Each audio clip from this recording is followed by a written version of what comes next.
O projeto Roda de Conversa Memória de Negros é um projeto que foi apresentado em 2018 aqui na instituição, é um projeto Prace, né? Ele está dentro daqueles projetos da Prace que são de apoio, de acolhimento a algumas questões dentro da universidade, e o nosso projeto é um projeto diretamente ligado às questões étnico-raciais, né? Ações afirmativas, que é assim que ele se apresenta.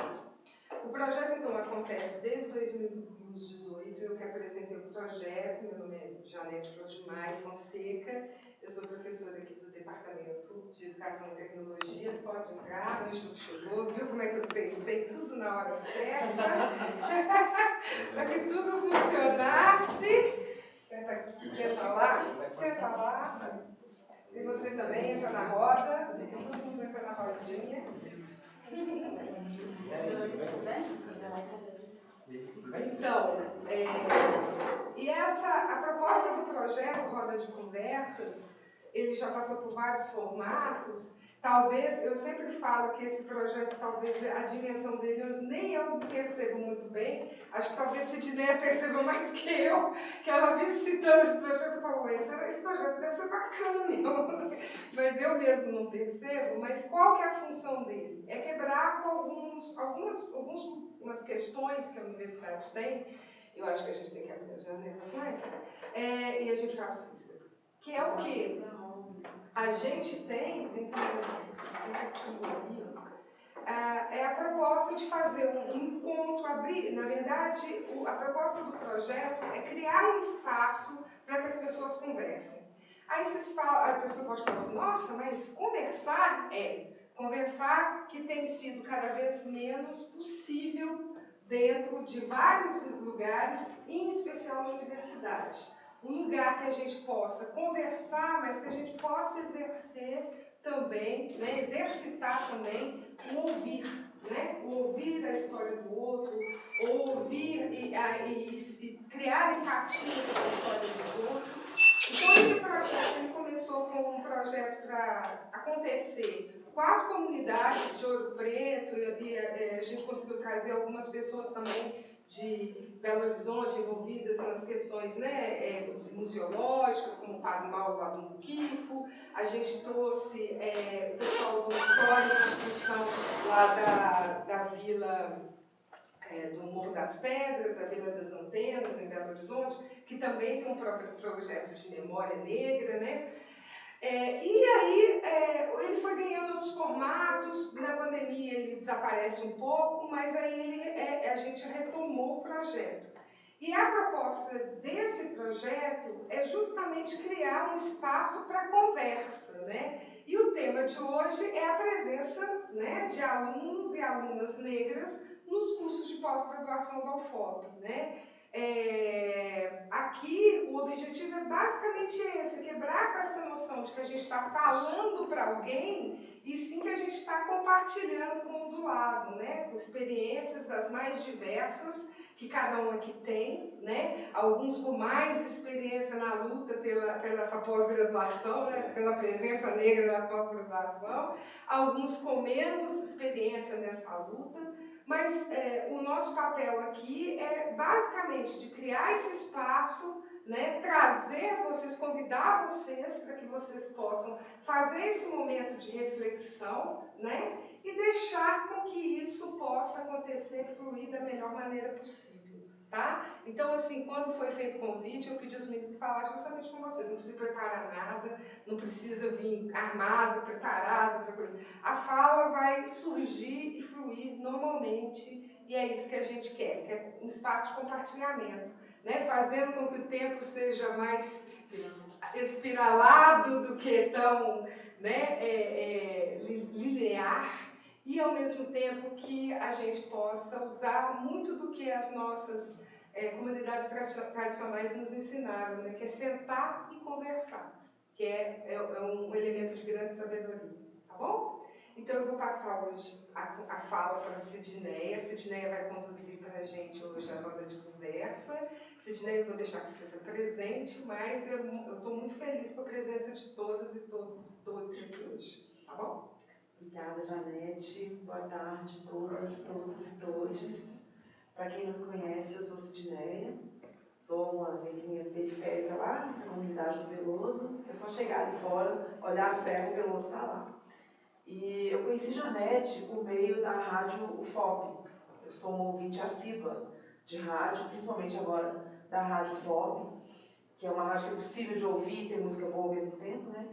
E um dia, lá pelas tantas, estou ouvindo a programação e tinha um programa do Marcelo Donizete e de repente começa uma pessoa a falar coisas de Ouro Preto e eu falei, gente, mas alguém da FOP está se interessando por esses assuntos do alto do morro, do povo preto, de Ouro Preto, então peraí, deixa eu saber quem é essa pessoa. E aí fui acompanhando os programas do Marcelo. Em 2018 a gente teve a oportunidade de se conhecer, porque ela nos convidou para esse momento em que o Memória de Negro estava surgindo, né, com essa proposta dos encontros, e a Mina do Veloso veio, junto com o Pai de Mauro, junto com outras lideranças importantíssimas, e foi assim que a gente começou a estabelecer um contato maior da comunidade de Ouro Preto com a universidade, que ainda é um contato, por vezes, extremamente distante e frio. São poucos os cursos da UFOP, e eu estava falando isso ontem com os meninos da Artes Cênicas, que eu fiz uma vivência com eles na Casa de Cultura Negra, são poucos os cursos que realmente conseguem descer o morro e chegar até as comunidades. E são pouquíssimos os professores que se propõem a isso.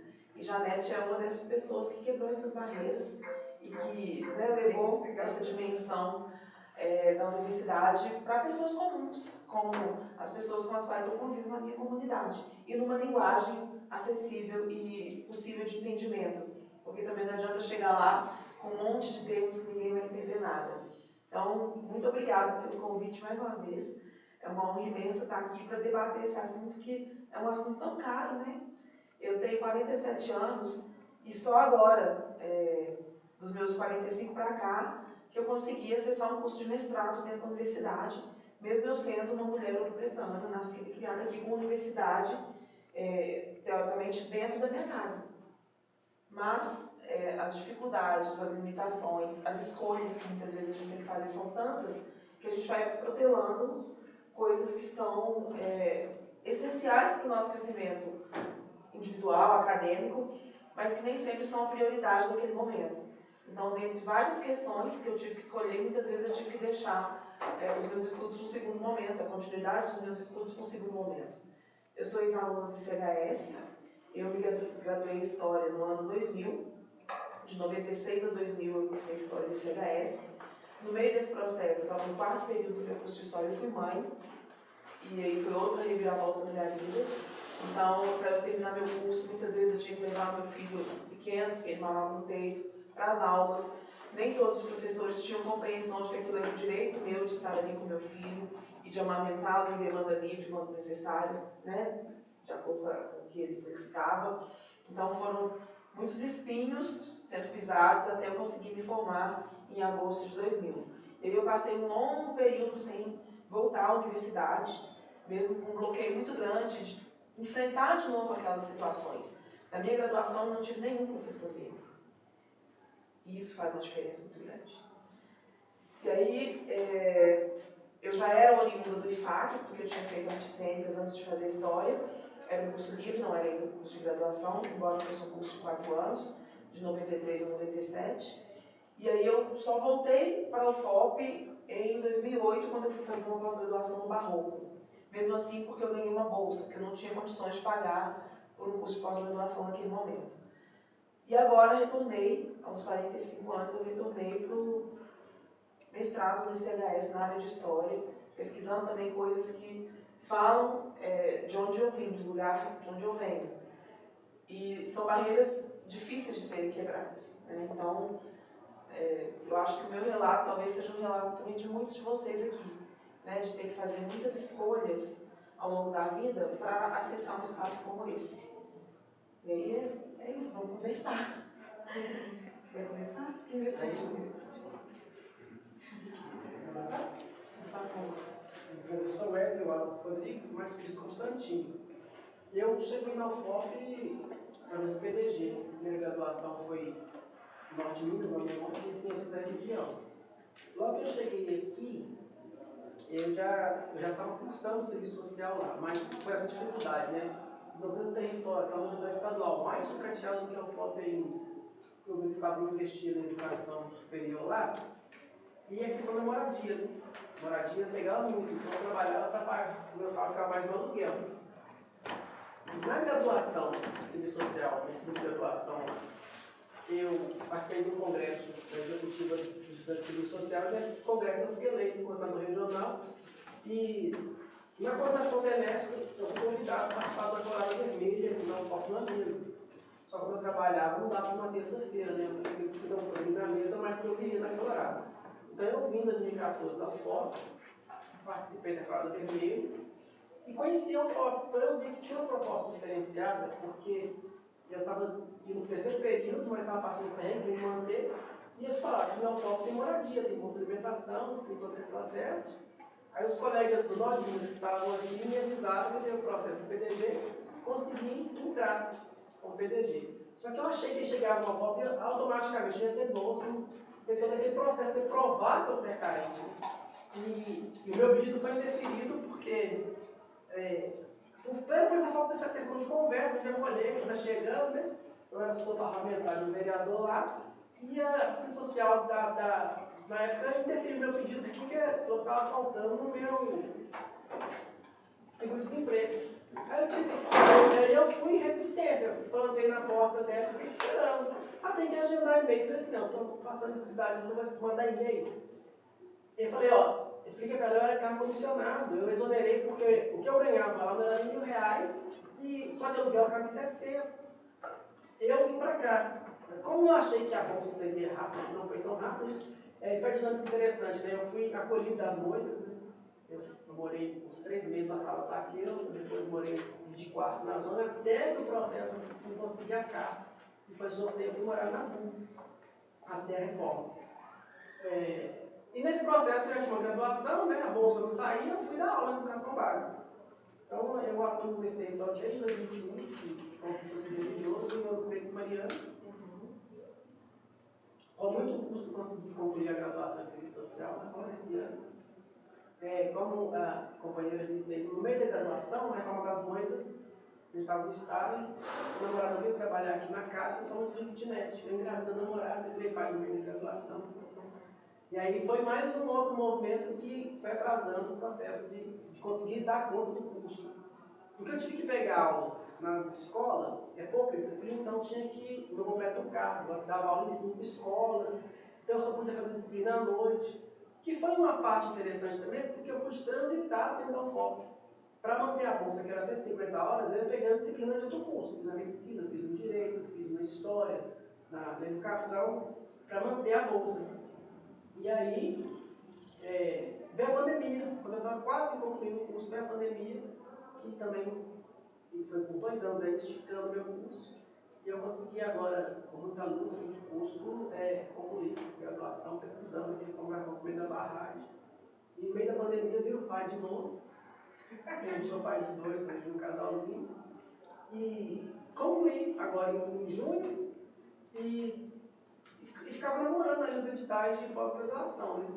Aí a banca veio e falou assim, você tem que transformar essa TCC numa dissertação. Eu falei, não tem condição. Eu dou aula em 5 escolas, da prefeitura de Ouro Preto, mais a escola quilombola em Furquim.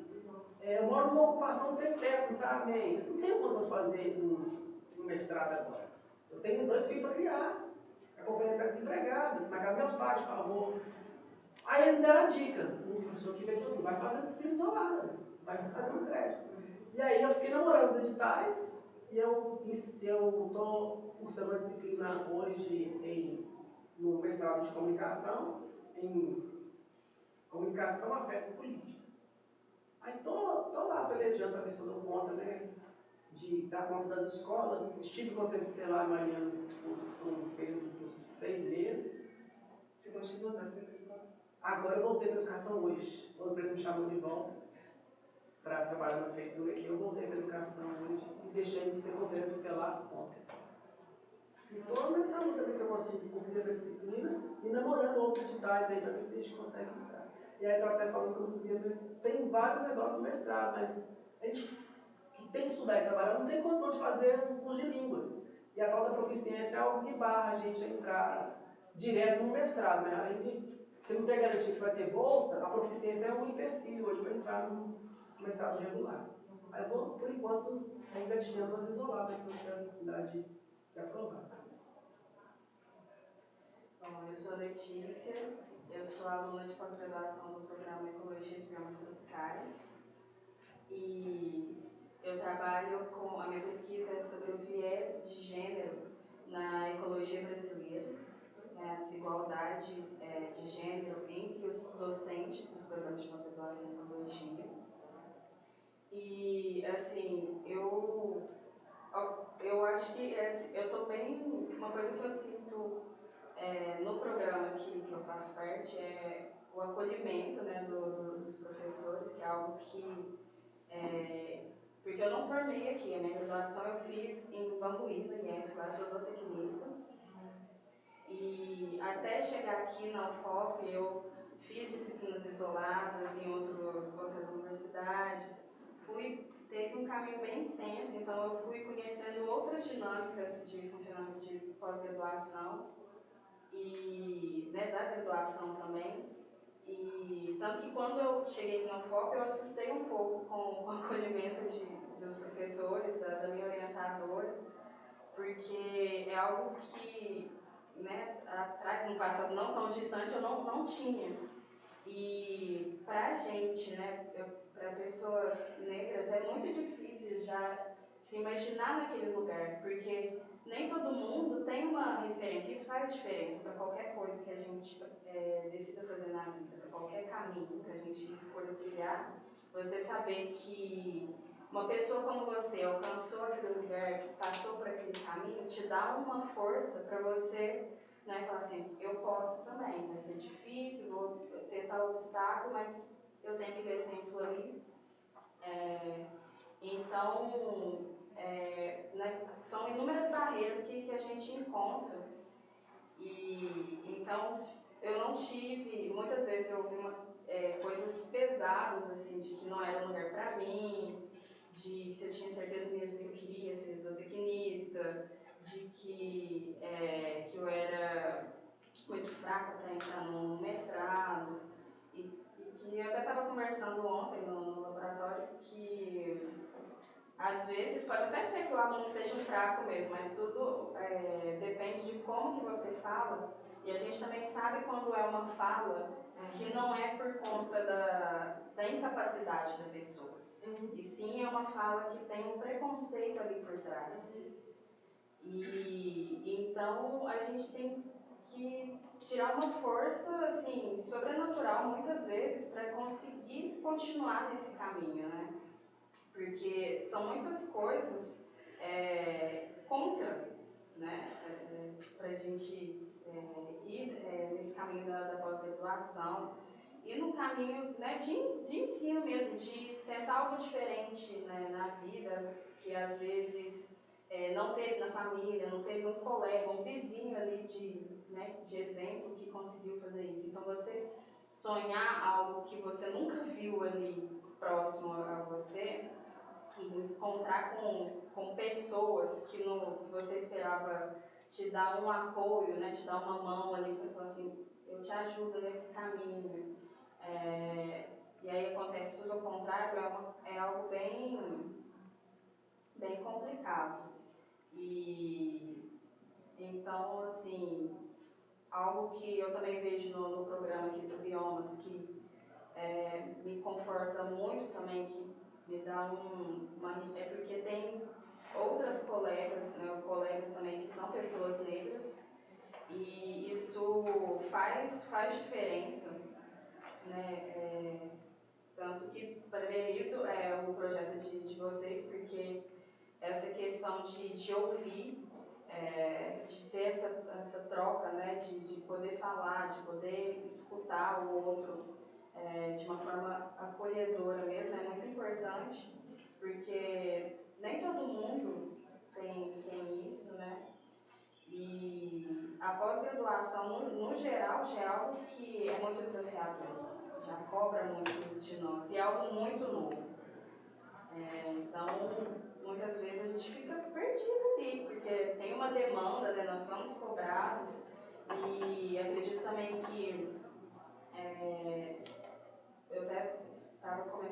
outra amiga minha sobre a questão da gente se cobrar, nós pessoas negras, porque ela até falou assim, Lei, eu não sei se isso é uma coisa da criação dos meus pais, mas eu me cobro muito mais do que eu acredito que uma pessoa branca se cobra, porque eu sei que se eu errar, eu não vou ter o mesmo acolhimento, não vai ter ninguém passando a mão na minha cabeça da mesma forma que acontece com uma pessoa branca. Aí eu falei assim, não, isso não é só da sua criação, eu acredito que é para todo mundo, porque a gente sabe que quando a gente comete algum erro, e que todos nós aqui podemos cometer erros, né? Nós somos seres humanos, mas que a forma que vem esse julgamento, né? que acontece ali, né? Quando a gente erra, é muito diferente. Então, a pós-graduação, a gente, né, tem essa coisa, né, do sistema mesmo, a gente tem que entregar algo ali, mas enquanto a gente, como pessoa negra, tem essa questão de se cobrar mais, então ter essa roda assim, de conversa, essa troca é muito importante. E ali no programa do Biomas eu vejo que eu posso, né, ter esse diálogo com outras pessoas, algo que até então para mim muito desconhecido. Tanto que, como eu disse no início, eu fiquei muito desconfiada, porque eu pensei, tem alguma coisa estranha. Porque é muito diferente. Normalmente eu tô só levando uma pedrada ali, falando que não é pra mim aquele lugar. Então, né, sigo aí na batalha aí diária da pós-graduação. E é isso. Enfim, não tem como a gente não se ver no seu relato, né? E no seu também, porque quando eu fui fazer a pós-graduação do IFAC, em Cultura e Arte Barroca, foi quando eu tive a minha segunda filha. Eu tenho um casal com um menino e uma menina. E na minha família, eu fui a primeira pessoa a acessar a universidade, numa época em que não existiam as cotas.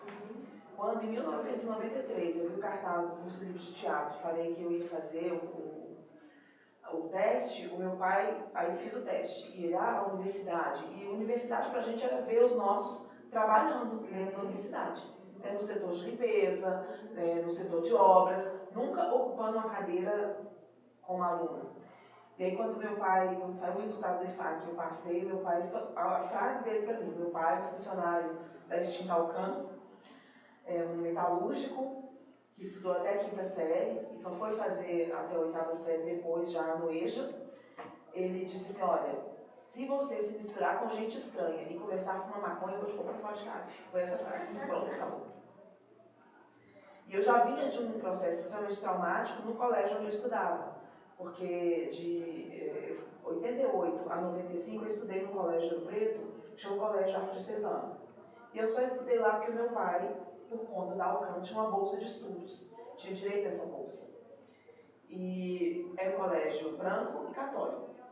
E tá lá eu, preta, pobre, periférica, do Veloso, que saía da aula e ia buscar lenha na serra com minha avó, ocupando um lugar naquele colégio. Então isso incomodou muita gente, eu passei por vários processos, que se fosse hoje eu lidaria com eles de outra maneira. Talvez ficasse até rica. Ia ser muitos processos na justiça. Muitos processos. Mas, quando em 95, e aí eu acessei o IFAC, então eu fazia o ensino médio e fazia o IFAC junto. E aí eram 2 desafios, eu não podia nem perder a bolsa do colégio e também eu não queria largar aquilo que me dava prazer, que era o curso de teatro. E aí, foi isso até 95, quando eu formei o ensino médio, na época chamava ensino científico, e fui prestar vestibular. 3 dias de prova, muita chuva, e lá vou eu de novo, e passei na prova e falei, e agora, como é que eu preparei para ir todo dia? Porque não tinha nem dinheiro para pagar passagem. Né? E da minha turma do colégio, a preta foi a única que passou de primeira. Então, à medida que você vai fazendo esses relatos, né, eu vou puxando na memória esses fios também, do quanto a nossa presença incomoda nesses espaços em que, né, muita gente acha que a gente não deveria estar. E agora vamos para ele, que está com essa camisa aí do ano que eu nasci.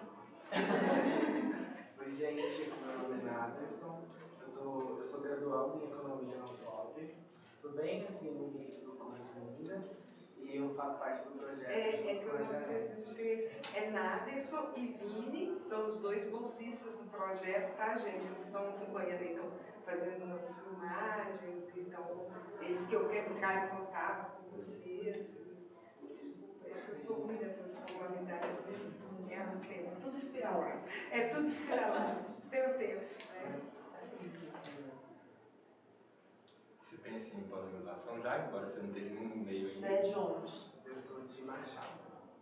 Ora, Machado de Minas. Uma das Sou de nossas Minas. cidades. De lá. Mas não, ainda não penso em fazer pós-graduação ainda não. Estou pensando em terminar a graduação, ir para o mercado de trabalho e talvez fazer uma especialização. Mas pós ainda não é visão do futuro. Ai, que medo. São escolhas Meninos, difíceis. só para te indicar, porque eu não apresentei também, vem se ver o Adriano, tá? Amadeu. Maria Lídia é sua companheira, não é? Também é da pós, né? Então, porque eles vieram como convidados assim, para assistir, não é isso?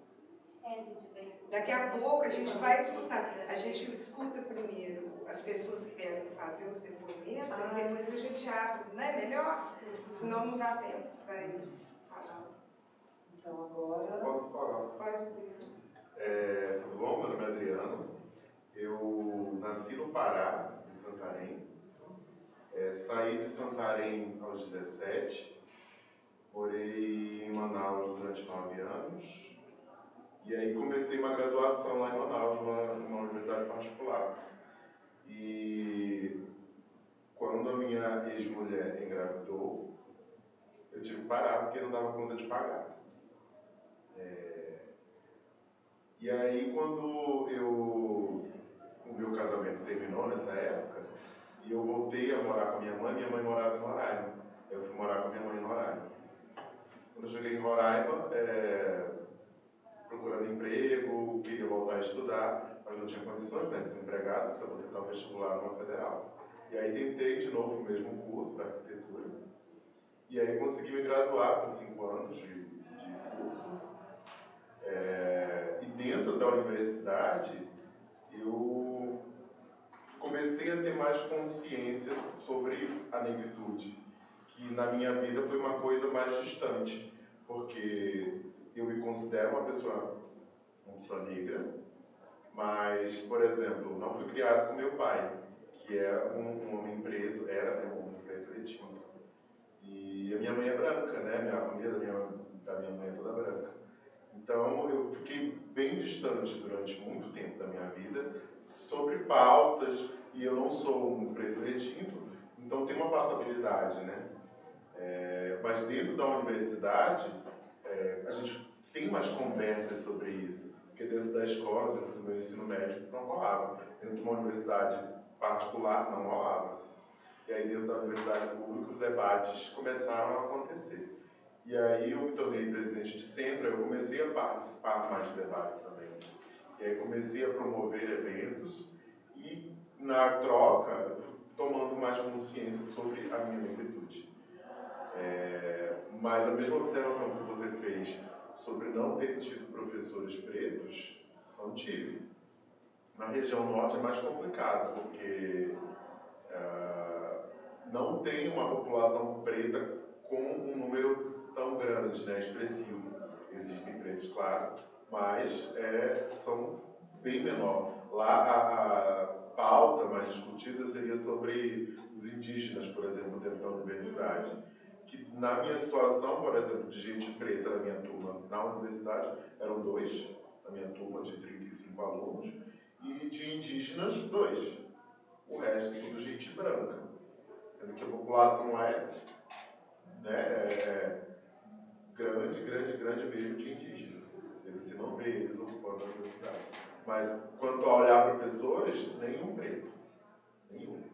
Tipo, todo mundo branco e fazendo coisas que eu também queria fazer, porque eu quero ser professor. E aí eu acho essa dificuldade de poxa, não tem professor preto? Será que não pode? Será que eu vou enfrentar essas barreiras aí? Tipo, vai chegar um momento que vai dizer, olha, infelizmente, preto não entra na universidade para ser professor. Eu não vi. E eu cheguei a cogitar não tentar fazer, né, seguir carreira acadêmica por causa disso, porque eu não vejo.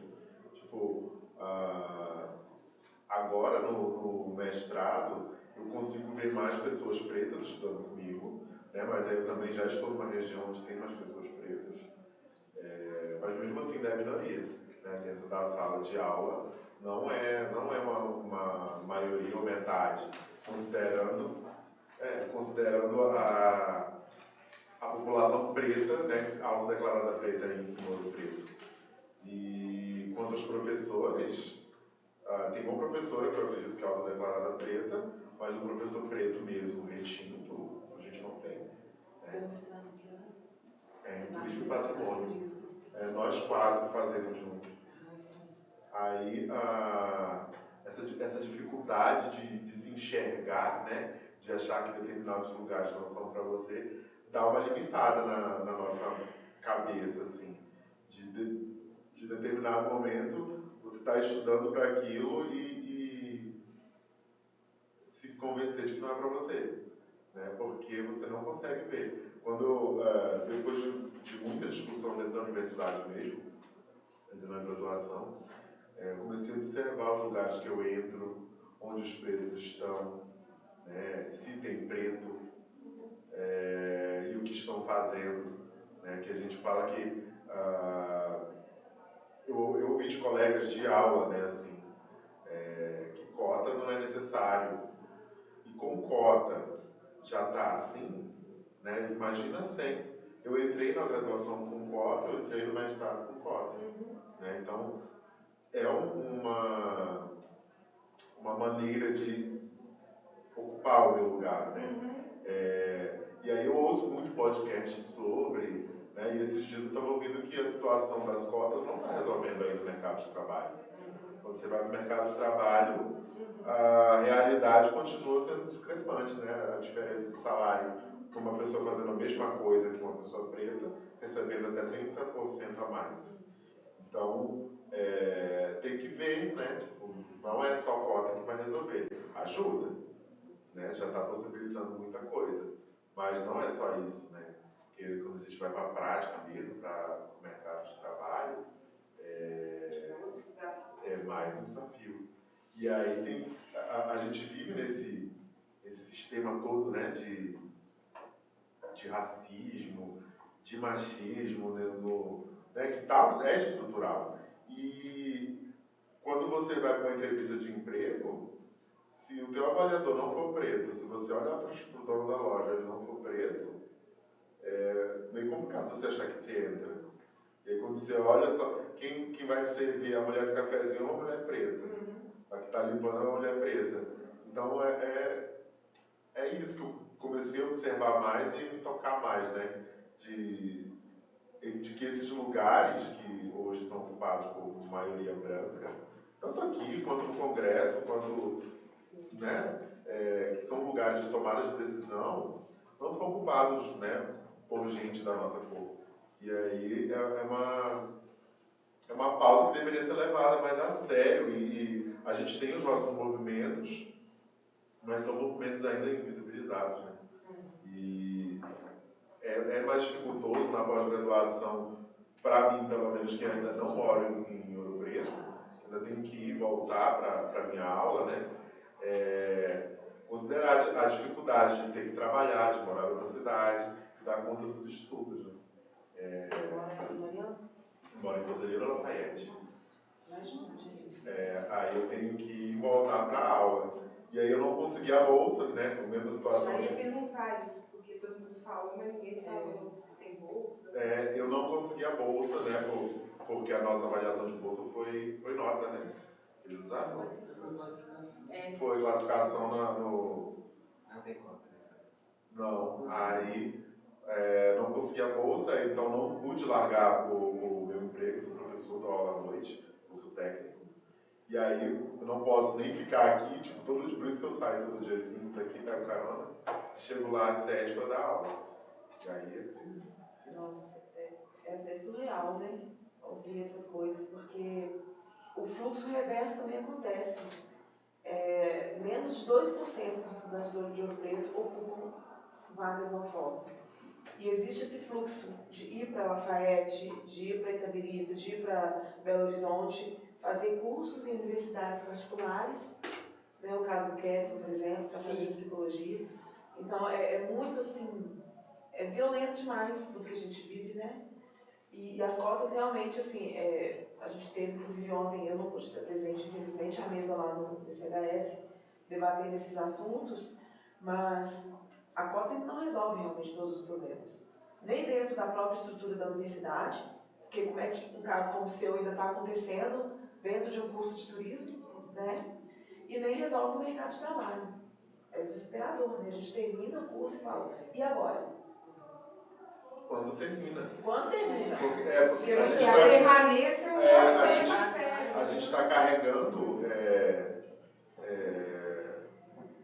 essas consequências do que aconteceu com todo o nosso povo e acaba que a gente não tem o privilégio, por exemplo, eu não tenho o privilégio de dizer assim, meu pai vai bancar uma república, eu não tenho nem pai.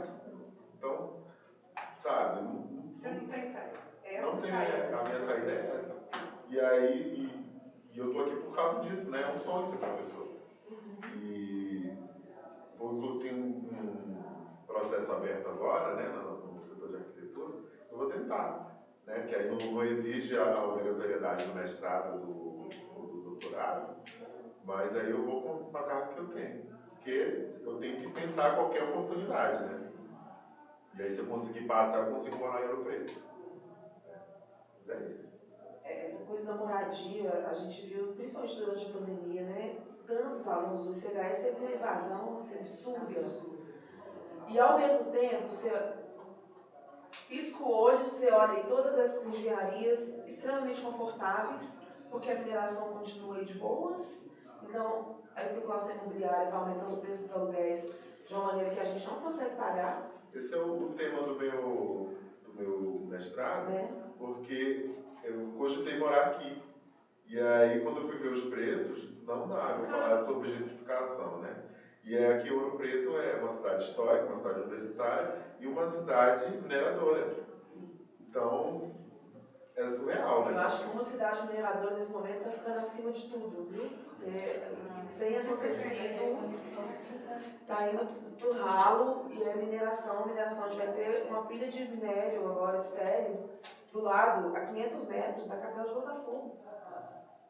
Uma das capelas mais antigas de Ouro Preto, antes de existir a Vila Rica, a Capela de Botafogo já existia. Mas aí você tem 3 ou 4 sobrenomes, né, que são da rede hoteleira, mas que são laranjas de pequenas empresas que a Vale abre. E que conseguem aprovação em todas as instâncias. Então, assim, é muito, né? Como é que você vai competir com um aluguel de R$2.000, R$3.000? É só quem está dentro da mineradora e ganha muito bem para pagar um aluguel desse. Não é acessível para a gente. Tá com esse problema em Mariana também, por causa dessas empresas especializadas, né? Trabalho. E muda o fluxo da cidade, né? É tanta gente, Antônio Pereira, que é um distrito de Ouro Preto, mas que tem uma ligação muito maior com Mariana, porque não há ainda, e vai ter agora a estrada da purificação, mas por outros motivos, que é para atender a mineradora e não o povo, o fluxo de pessoas que estão ali só temporariamente é muito grande e que aí elas vão embora, aí chega uma nova turma. Eu lembro quando estava tendo uma obra que o Glazer Boroni, uma obra lá em Engenheiro Correia, que é a construção de uma muralha que a gente chama de Muralha da China, que é um muro absurdo no meio da mata para conter as forquilhas, que são as barragens que a Vale tem em Bournier até Itabirito. E era aqueles homens de roupa laranja. E assim, esse menino Glazer Boroni, que alguns devem conhecer, né? Ele conseguiu ganhar aí essa licitação, sei lá o que foi isso. Todos os hotéis dele ficaram ocupados com esses trabalhadores. Isso mudou a dinâmica de vários espaços de Ouro Preto. Foi assim, um negócio muito assustador. E aí esses caras foram embora e, né? Aí, deixaram filhos, deixaram meninas grávidas. Não há uma responsabilidade também. É muito problema junto. Mas vamos lá, gente, senão a gente... favor, você concluir. Não, eu já. Já? Pode falar. Pode ir. Sou Amadeu, eu sou do Ceará, lá de Fortaleza. Acredito eu ser a primeira pessoa trans do programa de turismo, né? E descendente de quilombola também.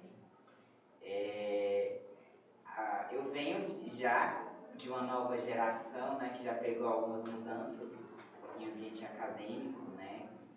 Mas que também não diferencia muito dos seus relatos, né? Eu tive uma professora negra na graduação, né? Mas também era a única, né? E que logo me apeguei a ela como a minha referência, né? E que eu carrego ela como minha mãe, né? Hoje em dia ela está lá em cima, me olhando lá de cima, né? E eu venho de uma geração, de uma região que é muito mais fácil esses debates, né? O Ceará tem muito mais essa questão de trabalhar, né? Tem os nomes de Zelba Madeira, Sandra Petit, Matilde Ribeiro, né? Algumas referências. E durante a graduação, por eu ser um curso de turismo, um curso extremamente mercadológico, eu comecei a olhar de uma forma crítica o mercado de trabalho, a mão de obra, né?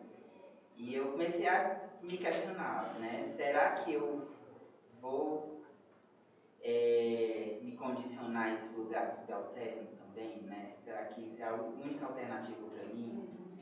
E aí, pensando nisso, eu queria muito um lugar de identidade também, né? E aí eu comecei a trabalhar na cultura, justamente para dar uma desviada do turismo, né? E aí eu comecei a trabalhar com museus, né?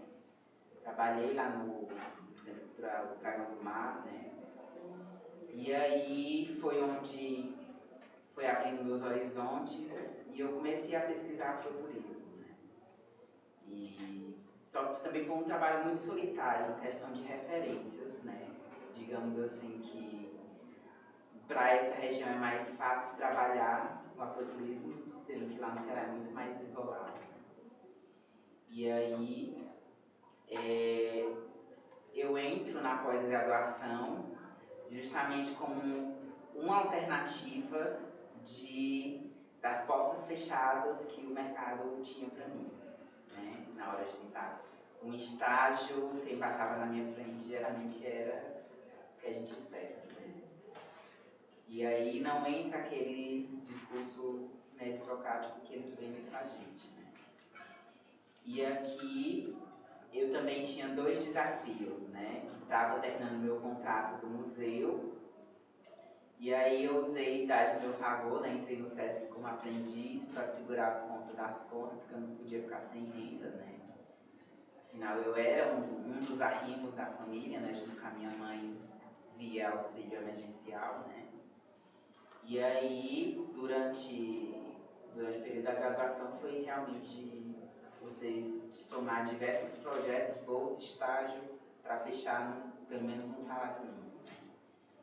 E aí, eu faço o esforço, né, para conseguir passar aqui na pós-graduação, para realmente ter uma renda a mais, conseguir chegar onde eu espero, né?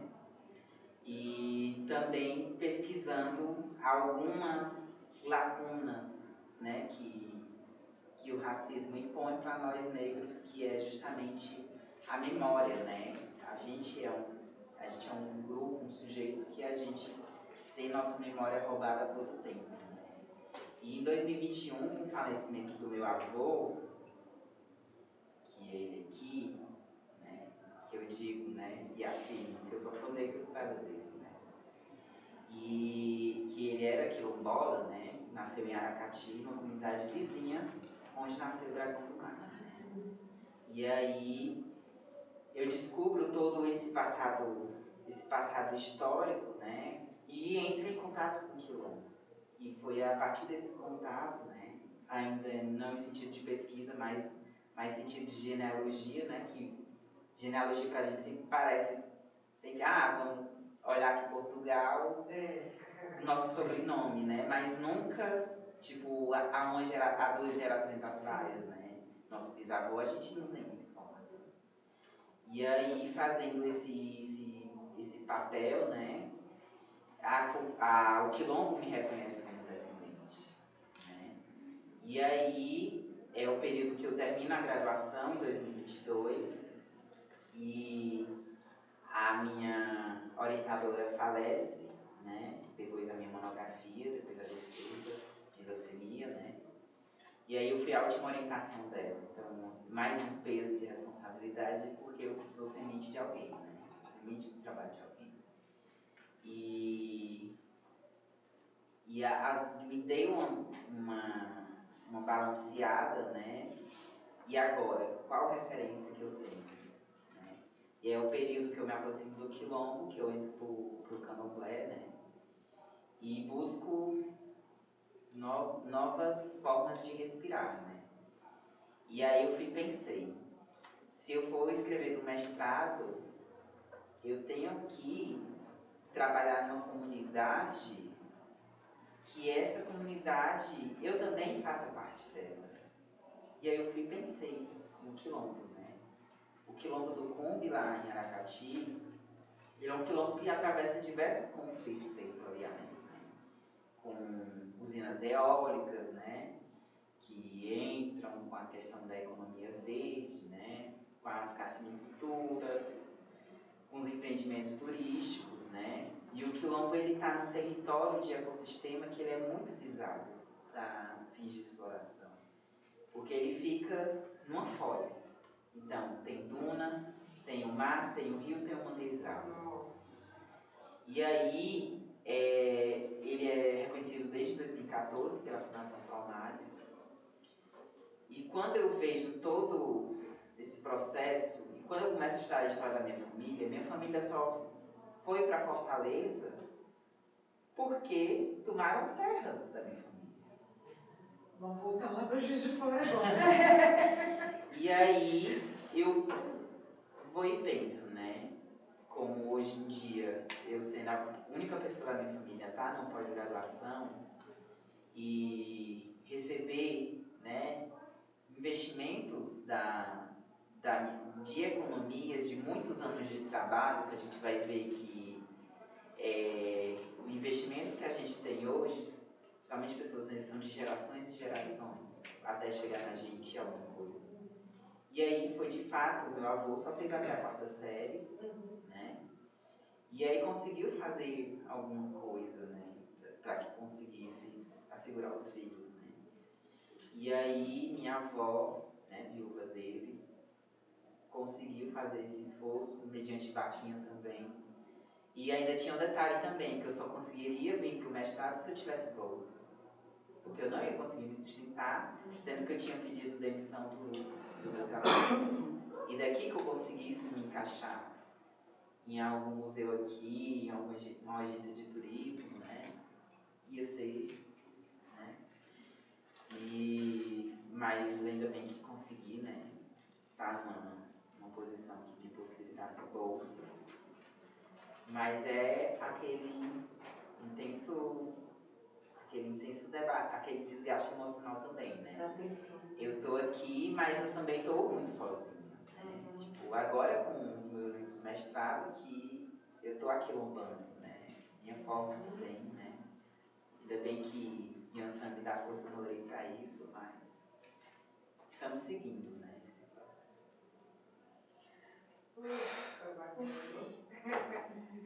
São muitas camadas, né? É muita coisa.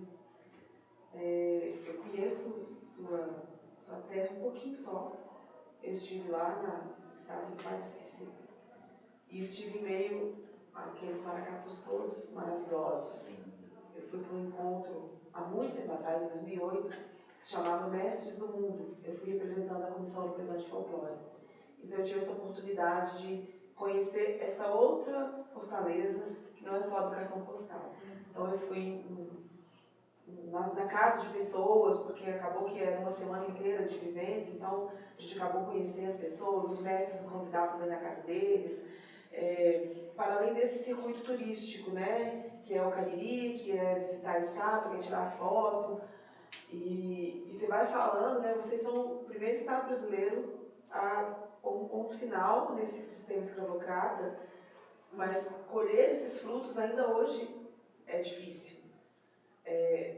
Aqui em Ouro Preto a gente não tem nem as áreas quilombolas mapeadas. É uma pedra, né, de cal colocar em cima dessa história, como se não tivesse havido comunidades quilombolas aqui. A gente sabe que elas existiram, a gente sabe que ainda há remanescentes. Então, quando a Janete começa a provocar essas histórias da população negra de Ouro Preto, muita gente começa a ficar de olho arregalado, porque, e agora, e se vier pegar o que eu peguei?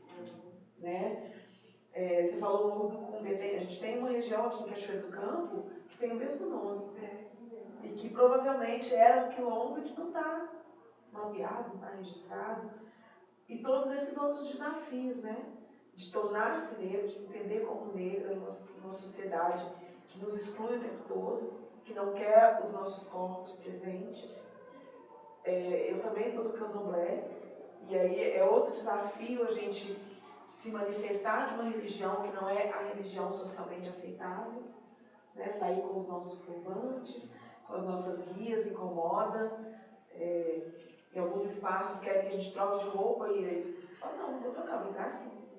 Hoje eu consigo dizer isso, mas quantas vezes eu disse, não vou desse jeito porque vão me barrar, vão ficar... Já autocensura. Mas eles pedem na cara dura, assim, pra você trocar de Já houve situações, né, de, você se incomoda de tirar o turbante, de tirar as guias, ou de entrar com uma roupa que não seja essa roupa toda que caracteriza a sua religião, só para as outras pessoas não se assustarem? Até o dia que eu falei, não, hoje quem quiser assustar vai ficar assustado, porque hoje eu não vou trocar de roupa, eu só tenho essa roupa e ficar com ela. É como a Capitã Pedrina falou aquele dia. A hora que eu falei, vamos voltar para o Juiz de Fora agora, é porque seu relato, a gente acabou de vir de um seminário que chama Passados Presentes. E tudo que você falou é muito do que a gente ouviu nesse seminário. Né, de pessoas que tiveram que migrar porque suas terras foram tomadas. O Jeremias contando a mesma história, né? E o Jeremias é lá de Uberlândia. Contando que a família dele teve que migrar para a zona urbana porque as terras foram roubadas, foram expulsos. Então, são muitos Brasis ainda para a gente enegrecer, né? Aquilombar e aldear. Mas acho que aqui é um começo, é uma semente. Quem vai agora? Você terminou? Então vai lá. Boa tarde, gente. Sou Ângelo de Oliveira. Eu sou formado em História, sou graduado em História pelo CHS e eu sou curso de doutorado lá no IGS. Cheguei na UFOP em 2013, na gravação da CBS, e encontrei um cenário um pouco diferente do que vocês me fala que encontrou, né? Eu tive um professor dele. Quando vocês formam? Eu me formei em 2000. Pois é, em 2013 a gente tinha um. Hoje a gente tem dois. Dobrou, né? 10 anos. Mas, apesar dessas coisas assim, que a gente vem se mantém, assim, eu peguei um cenário um pouco diferente. Né? Cheguei no auge, ou no início da decadência, assim, né, das políticas públicas que a gente não fez nada assim, nos últimos anos. Cheguei no auge, no início da decadência do Rio. Ainda peguei uma universidade com uma quantidade de bolsas assim, um pouco maior dessa última, assim, caiu também. Conforme eu entrei, assim, essas coisas já foram acabando. Fiz escola pública, né? Assim, então, eu sou lá de Timóteo, no Vale do Aço, em Minas Gerais. Eu entrei no curso de História, assim, com muita vontade, foi uma coisa, eu lembro que todo esse tempo fazendo ensino médio, essas coisas, a escola levou a gente em uma viagem para Viçosa, sabe? Aí o cara lá deu uma palestra sobre o curso de História e ele me convenceu naquele dia de fazer esse curso. E aí eu entrei nessa onda que eu ia fazer esse negócio, tá? E nessa coisa toda, entender as políticas por como funcionavam, tá? Dentro da universidade, né? Assim, essas coisas foram motivando, né? Essa vontade, assim. Mas eu passei boa parte desse meu tempo, assim, dos meus primeiros anos, dos meus primeiros tempos na UFOP, acreditando que quase com certeza eu não me formaria nesse curso, que provavelmente ia fazer outra coisa, ia buscar outra coisa fazer, ou não só porque eu via dificuldade, porque eu acho que eu não admitia para mim naquele momento que eu via aquela dificuldade do curso, mas porque fazia pouco sentido tudo que eu, né, para mim mesmo, tudo que eu via no curso, tudo que a gente ia aprender na situação, tudo assim. Além do que, o curso de História, imagino que vocês fizeram também, na universidade lá é assim, mas ele é um impacto muito grande quando você chega lá, né? Você ouve aquelas coisas que se você não sabe, não consegue, não sabe ler direito, você não deve você ficar, você não sabe escrever, você não deve você ficar, né? Você vai desistir e tal, não sei o quê. Tem um monte de coisa que você ouve assim, né, no começo do curso e tal, que vai te desmotivando cada vez mais, assim. E eu demorei um tempo até conseguir me encontrar nesse curso, assim. Eu me encontrei nesse curso, a parte do mundo que eu encontrei a minha vida, né? Que é um grupo de estudos Importante você avançados. falar isso, porque é pra essa solidão que eles estão falando Claro. aqui, eu fico pensando o tempo todo. Alguém tem que falar. A gente vem de uma realidade diferente. A gente que está no SHS, a gente vem de uma realidade diferente, porque a gente teve, quem veio antes, assim, né, de uma forma ou de outra, teve um grupo de pessoas que teve lá antes, de um histórico de militância que vieram formados por uma militância no movimento nacional, assim, né, que deram conta de preparar o terreno de alguma forma para que a gente chegasse. Assim, então, quando eu cheguei lá, eu acho que em 2008, 2009, né, a gente já tinha um grupo de estudantes brasileiros que ainda funcionava numa sala ocupada, né, por anos, assim, nada muito salubre, assim, mas né, que era muito ativo. Né, e eu fui acolhido por esse núcleo, mais precisamente pela professora Cassandra. Eu fui do PIB de África, da geração de uma segunda, terceira geração do PIB de África, que é da professora Cassandra Nunes. E lá eu fiz muitos amigos, né, no PIB de África eu fiz muitas amizades, assim, e eram pessoas, né, a Cassandra era uma pessoa que sabia escolher ali, quem ela botava na vida, quem ela botava as pessoas que ela via, que ia fazer diferença na vida delas, sabe? E a gente se tornou muito amigos, são amigos que eu tenho até hoje, dessas pessoas, assim. E, além do PIB de África, a gente fundou o Coletivo Negro pela Humanidade, lá no CHS, assim. A gente fez as calamadas pretas nesses anos todos, então foram espaços que foram nos formando para além da universidade, né? Porque a gente sabe que a gente eram pessoas que estavam chegando ali nessa luta das políticas públicas, das liberações das pessoas a chegar nesses cursos através das leis de cota e tal, assim. E a gente ia sentindo essa necessidade de se formar para além do curso, né, que praticamente não formava a gente das nossas questões. E aí a gente vai se formando por fora disso. A gente fez as nossas camadas, porque elas nascem nesse intuito, né, de formar a galera que era do coletivo. Então, a gente fazia uma semana de formação, né, a gente tem as pessoas do país inteiro, né, já tiveram pessoas muito conhecidas lá no canal, fazendo super coletivo, assim. Aqui a gente tinha umas 7 ou 8 qualidades. E isso foi muito bom, né? Mas como a questão das costas, né? Que a gente está dizendo assim, não resolve tudo, né? Isso não quer dizer que a gente não sofreu tantas coisas. Assim, o coletivo ele nasceu dessa necessidade de se proteger das repressões que a gente vem sofrendo. O coletivo nasce depois da Caravana Preta, porque a Caravana Preta ela nasce em 2015, eu acho. Que a gente, como coletivo da vida, a gente foi primeira. Antes de você, Douglas. Então, acho que é 2014. 14, pois é. Talvez no segundo semestre de 2014, 2015, a gente fez a primeira como coletivo, né? Porque nessa primeira camada as pessoas saíram de lá com vários processos administrativos, né, da universidade, né? Assim, porque foi feito esse tipo de trabalho. E aí, como as coisas estavam muito nominais, a gente sabia quem era que estava fazendo, estava muito fácil a perseguição acontecer. E aí o coletivo surge com essa necessidade de proteger essas pessoas. E esse grupo ele vai crescendo, ele vai mudando de uma forma que existe até hoje. Coletivo Negro vai no Mané.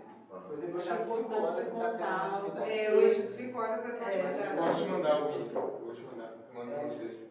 Mas conta o nome do coletivo, o motivo. Claro. Isso, né? O coletivo ele surge em 2015, vamos dizer assim. Em 2014 é feita a primeira colorada, em 2015 o coletivo surge. Foi uma homenagem feita a um estudante de Guiné-Bissau, que foi estudante de economia, o Brian. Eu convivi muito pouco com o Brian, quase nada. Assim, eu conheci porque era uma pessoa que estava no meio da gente, assim, mas as pessoas, boa parte das pessoas que fundaram o coletivo moravam nas noites, né, e você não tinha sequer chegado comigo com o Brian. Cheguei a ver, né? Em 2014. Pois é, ele foi um estudante que veio para cá através do programa, né, desses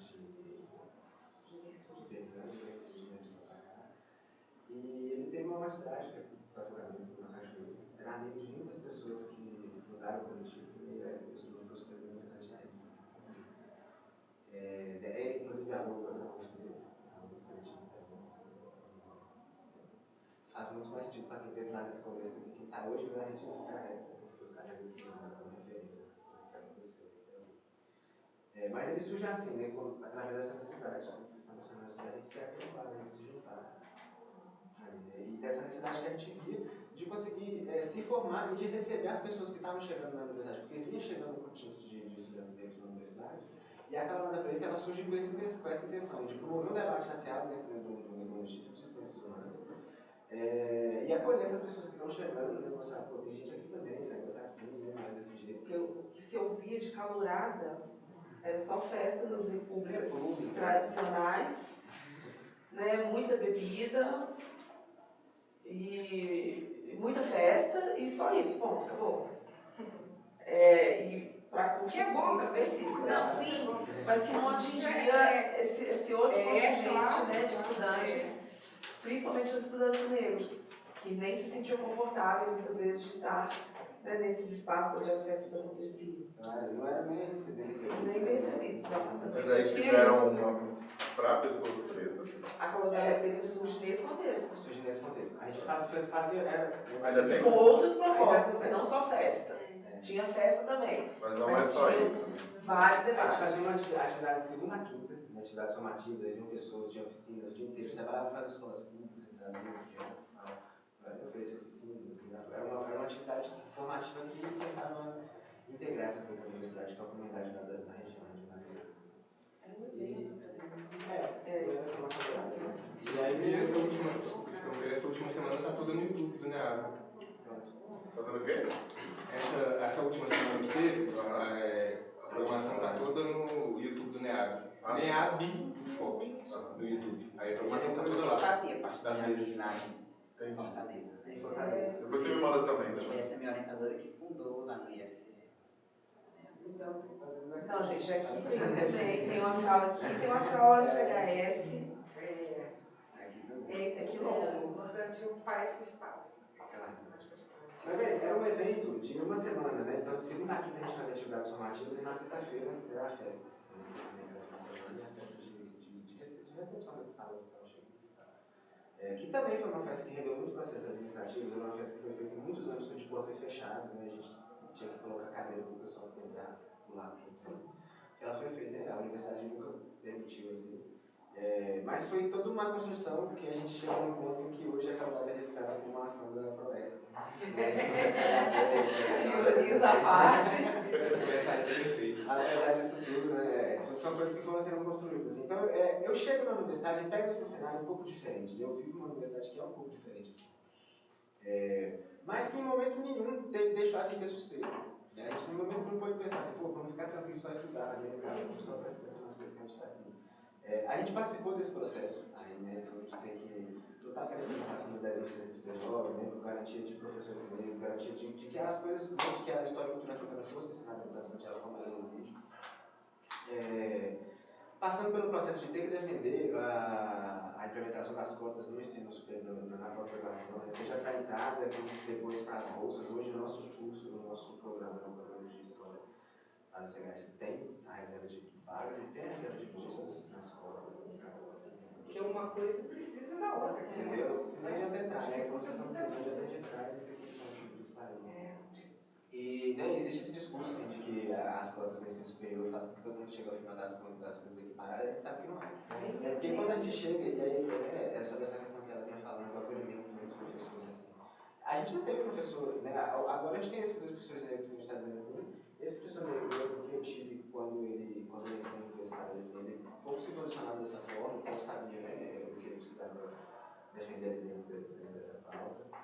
E hoje, no departamento, a gente tem talvez um professor, agora a Janete está lá, né, no PBGS também, talvez a gente tenha dois, que dão conta desse debate lá dentro. A maioria não vai dar conta. A gente tem cotas hoje, né, mas aí você vai entrar no curso. Para você entrar, eu tenho cota, mas não é porque tem cota que você vai entrar, né? Porque a gente precisa entender, há pouco tempo atrás, né, no nosso departamento de 3 linhas, nosso programa de pós-graduação de 3 linhas, a linha 1 é uma linha que, por algum mistério do planeta, chega zero notícias na fase depois da fase de entrevista, sabe? Tipo, tipo, na seleção final, assim, quando vai sair a lista de classificados lá, você vê que os cotistas foram ser federados descartados, assim, durante o processo de avaliação, né, processo de admissão no programa. E o que tem feito a linha 13 tem cada vez 5 mais candidatos, mais disputadas. Porque é onde mais estão localizados esses professores, então, é onde- esses professores que dão conta do debate, que a gente sabe que talvez não vão ter um acolhimento maior das pessoas que chegarem nisso. E alguém uma hora vai ter que tocar o dedo nessa ferida. Entendeu? E Fazer aí as os coisas cuidados, nenhuma foi porque- assim, né? Nada foi tão simples assim. A gente tem hoje essa coisa das cotas na programa, tanto para a bolsa quanto para a entrada, mas foi necessário fazer um evento acadêmico de uma semana também para as pessoas mudarem. Isso é perseguido, né? Que existiam outras universidades que faziam isso, que isso não ia jogar o papel no chão, que a qualidade de ensino não ia cair, porque não tinha na universidade. Sabe essas coisas que a gente achou que tinha superado há muitos anos com o debate das cotas, né? As cotas para quem, que é do professor Adilson, também é do NEAB FOP. Claro. Mas assim, imensas. Entendendo que assim, Questão de mentalidade, né? toda essa questão assim, que a gente vem conquistando da possibilidade de entrada, né, a permanência e a saída não está garantida. E essa permanência, apesar da gente ter ainda alguns mecanismos que favorecem ela, nenhum deles dá conta de deixar a gente em paz, né, como a gente está dizendo, a gente poder se preocupar menos em ter que se manter lá dentro. Essa é uma pergunta que assim, sempre fica na minha cabeça, assim, né? Porque eu sou de uma geração que não tinha nada disso ainda. Né? Muito pelo contrário, a gente embranquecia para poder ter alguma chance na universidade. A minha pergunta é essa: os limites da universidade, eu acho que serve para todo mundo, né? Mas assim, esses limites que essa universidade se propõe a efetivamente receber esse alunado, né? Esses alunos negros. Né? Quer dizer, até que ponto essas ações afirmativas, que são muitas vezes propagadas, talvez mais propagadas que executadas, né? Você tem aí a questão das bolsas, alguns cursos com cota para entrar, mas não tem cota para a bolsa, quer dizer, são estratégias também dissimuladas para pôr limites aí também, né? Então eu queria ouvir assim, como é que é isso, né? Como é que vocês enxergam esses limites? Vocês vêm de lugares diferentes, né? Desculpa que eu estou interrompendo antes, mas pode começar com você, mas assim, vocês vêm de lugares diferentes, como é que, assim, essa universidade realmente acolhe, né? Ou isso está muito no plano ainda do discurso e no vamos ver mesmo, a universidade me fala, nós temos os limites, é a lei tal, a resolução outra, né? Quer dizer, como é que essa luta se trava no dia a dia de vocês?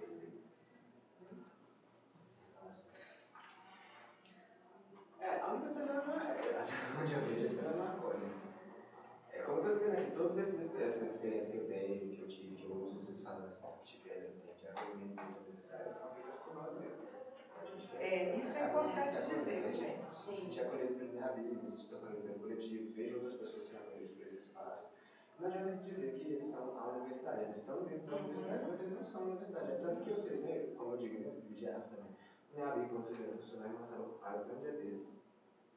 Hoje, Marcelo do Preto e tal, tudo bem, construção dele, fazendo por tempo, assim. Mas são espaços que a gente vem cavando dentro da universidade, assim, né, de forma a se acolher e acolher as pessoas que chegam, assim. Agora, acreditar que a universidade acolhe. A universidade, assim, realmente.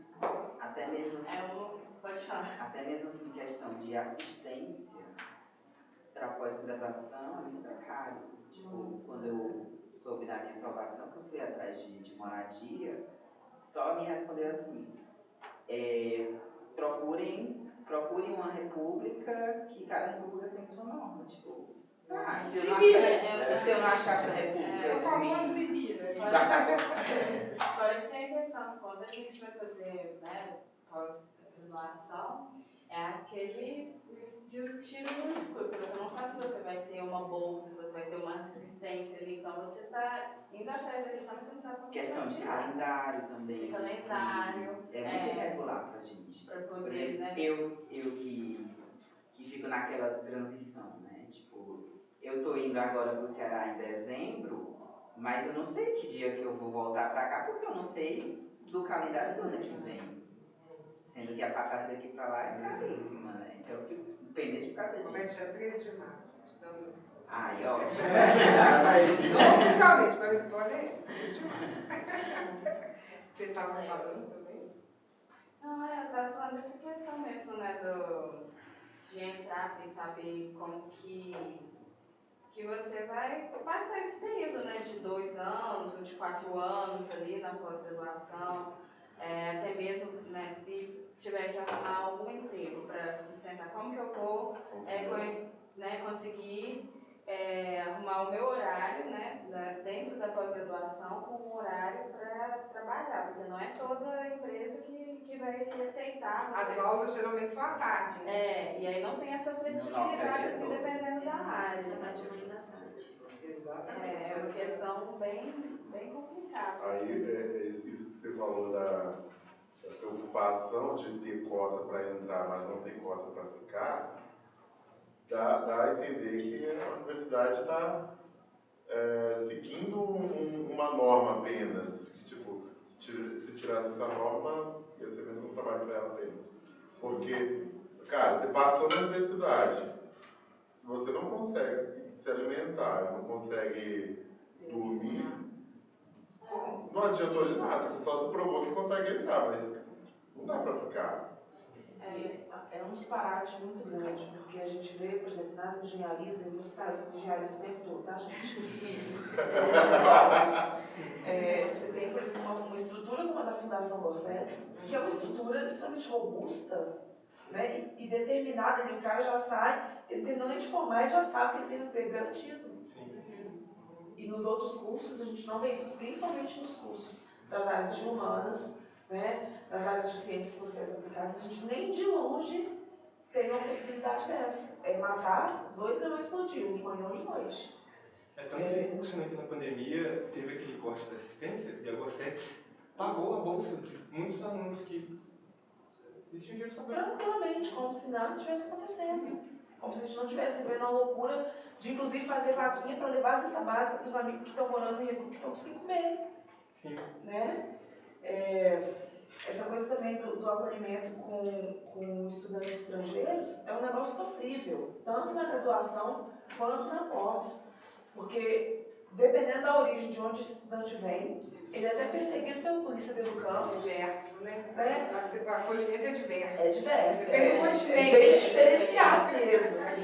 Dependendo do continente, da cor da pele, o tratamento é outro. No nosso programa, né, quando eu entrei, tinha 2 alunos da Nigéria. E, assim, 2 pessoas, assim, muito extraordinárias.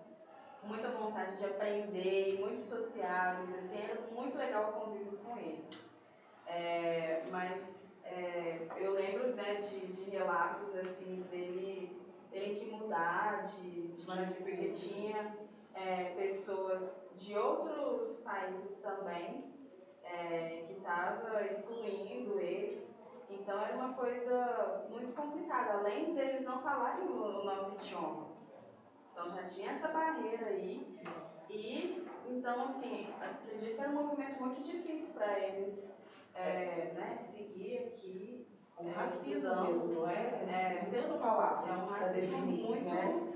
Não é nem velado, né? Não é nem velado. Em 2017, a gente queria fazer um 13 de maio diferente e, junto com a prefeitura, na época eu estava trabalhando na prefeitura, a gente se uniu com os coletivos negros de Ouro Preto e começamos a provocar o foco para querer saber onde estavam os estudantes africanos. Naquela época, a gente descobriu que, naquele semestre, tinham dado 35 estudantes africanos de vários países e deu foco.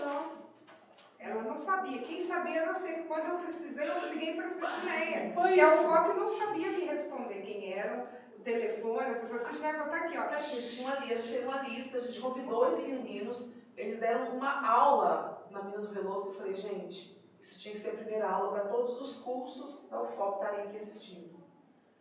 Sabe? E eles passam 4, 5, 6 anos aqui invisíveis. Invisíveis. Completamente invisíveis. E eles vêm de Benin, vêm de Gana, vêm do Congo, vêm de Moçambique, vêm de vários lugares. A UFOP não os acolhe, essa é a realidade. Né?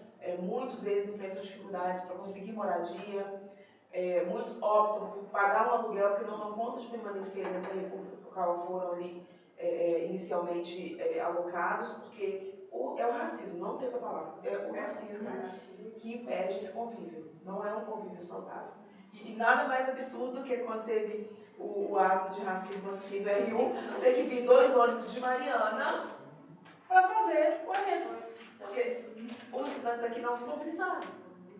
Se os estudantes de Mariana não subissem, o ato tinha sido uma catástrofe, porque isso é uma outra questão. Ele quer falar, mas depois dele eu queria falar um pouco disso, dessa mobilização aqui em Ouro Preto. Que eu acho que é uma Além disso que vocês trazem aí, né, uma coisa que me incomodou muito enquanto após que eu prestei no TCC, fiquei olhando os editais, que há uma intenção política da gente não acessar essa pós-graduação. Porque os programas são durante a tarde, durante o dia. Para a gente que tem que dar conta de estudar e trabalhar, só com bolsa. Só com bolsa. Mas aí a comunicação soltou uma disciplina que oferece quinta-feira à noite. Eu falei, essa que eu vou. Mas aí eu fiquei pensando, né? Essa universidade está sendo pensada para a gente ocupar esses espaços, ela está só cumprindo esses. Para falar que tem. Até um questionamento que nós estávamos conversando, né? Com um colega de graduação. O nosso curso, com tantos doutores, nós não temos nem especialização. Não tem. E tem professor, nós saímos daqui O seu é serviço social? Serviço social, graduação que foi. Sim. Não tem nem especialização. Né? E aí a gente, atuando na proteção básica mesmo, você vê, o pessoal está cansado, hoje o profissional que está na ponta está cansado de vir fazer extensão, porque o concurso público ele pede antitítulo. Sim. Se você não tem, a gente tem que se aquilo que a gente questiona tanto, né, da educação mercadológica, você tem que acabar cedendo a ela, paga uma pós EAD mal feita, para você ter o título, para você pontuar no concurso, para você um dia poder virar efetivo, tirar licença, para você poder entrar no mestrado. Não está sendo pensado para a gente esse espaço. É tão surreal, porque há uns anos atrás, uns 10 anos atrás, né, teve, 10 não, mais, uns 20 anos, né, o acidente com a van de Lafayette. Pessoas de Ouro Preto indo fazer educação física em Lafayette. Houve um acidente, das 15 pessoas da van, apenas uma sobreviveu. E aí isso mobilizou a criação do curso de educação física aqui. Aí o curso é noturno justamente porque quem vai acessar o curso são pessoas que trabalham durante o dia e só tem possibilidade de estudar à noite. Recentemente tinha um movimento para mudar o horário do curso para diurno. Ou seja, as pessoas que precisavam acessar aquele curso não iam acessar, porque o curso não ia mais permitir que elas... Você vai contar? Não, porque eu quero te apresentar. Não iam mais conseguir acessar o curso porque o horário não ia permitir. Esse limitante aí, quando eu tentei a primeira vez no mestrado aqui e não passei, eu tentei isolada, né? Aí consegui fazer a isolada. Eu só consegui fazer porque era online, né? E aí estava na pandemia, e aí por ser online, eu tinha um emprego lá em Lafayette, eles me permitiam uma vez na semana, pela parte da manhã, fazer minha aula. Mas aí eu ficava preocupado. Cara, eu preciso passar nesse mestrado. Se eu passar, só tem um dia para estudar. E como é que eu vou me sustentar? Tipo, aí você fica, você pensa, já é uma seleção, né? É o processo seletivo deles, né? Da universidade, de colocar disponível para quem pode. Quem é que pode estar aqui durante o dia? Quem trabalha não é para você a universidade. Né? Se você precisa do mínimo de grana para trabalhar, você não vai poder abrir mão disso para vir estudar, né? A não ser que tenha bolsa. Aí no nosso, a justificativa é que é um curso novo, né? E poucas bolsas ainda e tal, mas tem esse limitante. Né? Eu acredito que por isso que muitas pessoas, quando têm a opção, né, assim, consegue fazer uma universidade, opta por pagar, né, assim, fazer aquele sacrifício todo né? Ali o dinheiro tá Na lista. na lista já é mesmo. difícil, né? Mas é porque, tipo, a universidade particular, ela te dá essa opção de você ter outros turnos para estudar, para você conciliar com o trabalho. Uma coisa que a universidade pública, apesar dela, né, do lema de que ela é para todos, ela, assim, ela não, os horários, não tem como uma pessoa que precisa trabalhar, que precisa ajudar em casa, fazer. Porque ou é um ou é outro. As bolsas, elas não estão assim, disponíveis para todas as pessoas. Na pós-graduação, por exemplo, para você receber bolsa, eu acredito que, né, o critério geral é a partir da colocação que você passa ali. E muitas vezes, né, se for olhar, assim, os primeiros colocados, né, são pessoas brancas, pessoas que têm uma condição melhor até de sustentar ali, tem uma outra forma de ter um dinheiro. E é igual vocês falaram, tem as cotas, né, para as pessoas negras tá entrando na universidade, mas não tem nenhuma política para permanência. Então é algo que fica muito complicado, porque parece que é só para cumprir um figurino ali, para falar assim, olha, nós estamos ajudando, estamos fazendo uma coisinha ali, mas na verdade é só, né? E mesmo isso de cumprir o figurino é muito recente aqui no FOP. Eu lembro que durante a pandemia teve aquele evento, como que era o nome? Sobre das ações afirmativas na pós-graduação, que foi a partir disso. Coordenado pelo Adilson e o Clécio, né? Foi esse? Não, foi um feito pelos foi vocês, então é outra coisa. que foi um feito pelos estudantes, que foi inclusive apresentado para a reitora de pós-graduação uma série de leis que ela não conhecia, eu dizia não conhecer, porque não havia aplicação daquela lei na pós-graduação. E aí, a partir daquilo, teve um movimento um pouco diferente, que foi essas cotas, pelo menos, para entrada. Porque para a Bolsa há outras desculpas, né?